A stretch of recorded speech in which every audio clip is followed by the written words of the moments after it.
Alright, let's spin around the world in just 2 minutes. Ready? Asia's making waves. Floods in Assam, India have forced thousands from their homes.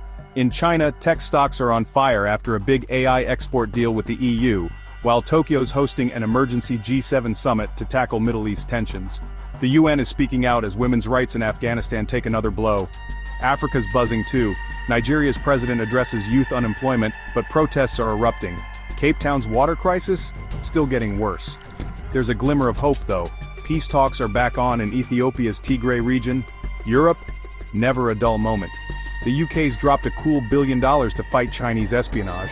Over in France, farmers are clogging streets to protest fresh EU climate rules.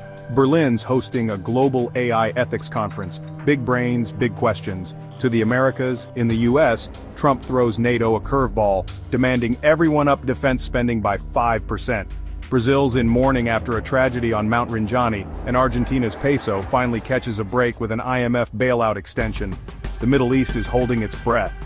A fragile ceasefire between Iran and Israel is sticking, even after missile strikes and US air raids. But oil prices are jumping again. Saudi Arabia had a major refinery fire and Qatar's scrambling to host an emergency OPEC+ meeting. Oceania and the Caribbean aren't sitting still. Sydney's bracing for a record heat wave. In New Zealand, earthquake drills are ramping up after fresh tremors. Meanwhile, Barbados, carnival's back, bigger than ever with crowds packing the streets post-pandemic.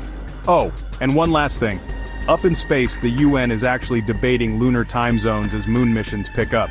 How's that for a global headline? That's your world in 120 seconds, follow and stay curious.